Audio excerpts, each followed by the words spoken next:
यमुनानगर जिले में lumpy virus का प्रकोप बढ़ता जा रहा है।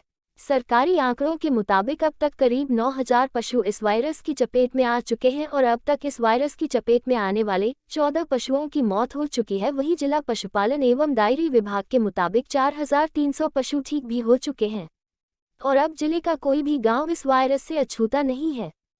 हरियाणा में जहां लंपी वायरस का प्रकोप बढ़ रहा है तो वहीं यमुनानगर जिला इस वायरस के मामले में टॉप पर है। यहां कोई भी गांव ऐसा नहीं है जहां पशुओं में ये वायरस ना हो। करीब 9,000 पशु इस वायरस की चपेट में आ चुके हैं। सरकारी आंकड़ों के मुताबिक तो 14 ही पशुओं की अब तक मौत हुई है।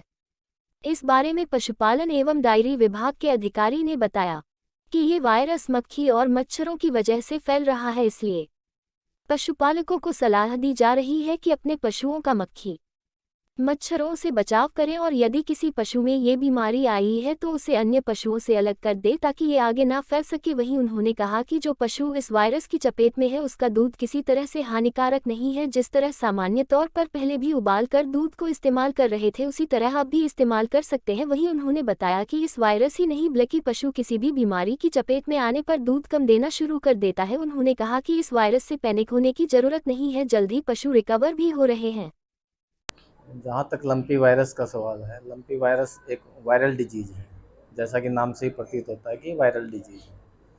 और यदि हम यमुनानगर की बात करें तो 12 जुलाई को हमारे पास ये पहला केस रिपोर्ट हुआ था, रादौर हल्के में हुआ था। हो सकता है कि वो कोई एक पशु अपना पंजाब से लेके आया हो, क्योंकि इन्फेक्शियस डिजीज़ है और मक्खी मच्छरों के द्वारा एक दूसरे से फैलती है। तो इस करके रादौर से शुरू हुई थी ये बीमारी और आज तक हमारे पास लगभग 9,000 केस इसके आ चुके हैं, जिसमें से ये सब बड़ी अच्छी बात है कि 4300 पशु हमारे रिकवर भी हो चुके हैं। जहाँ तक वैक्सीनेशन का सवाल है, वैक्सीनेशन इसकी आ चुकी है।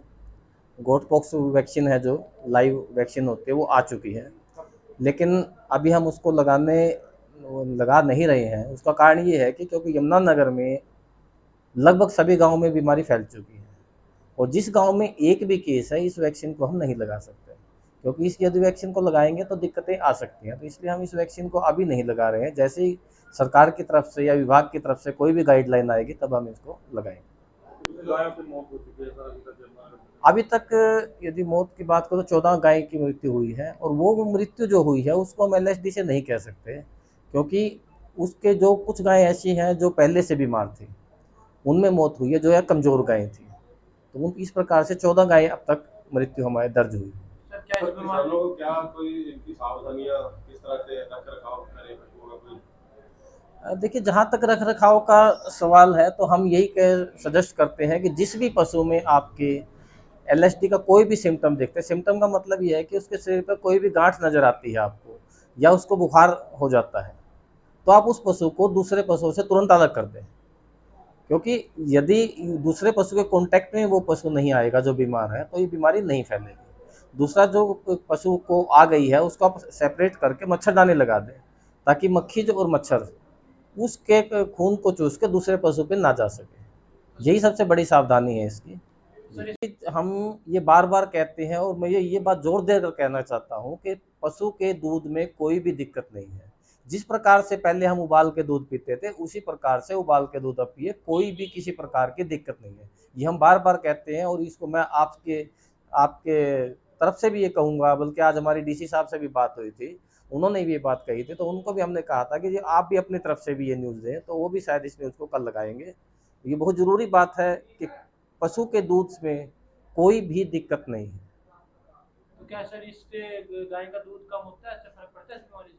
देखिए, जैसे ही बीमारी आएगी, कोई भी बीमारी हो, जब पशु थोड़ा बहुत चारा कम कर देता है या कोई इसमें इन्फेक्शन होता है तो ऑटोमेटिक दूध कम हो जाता है।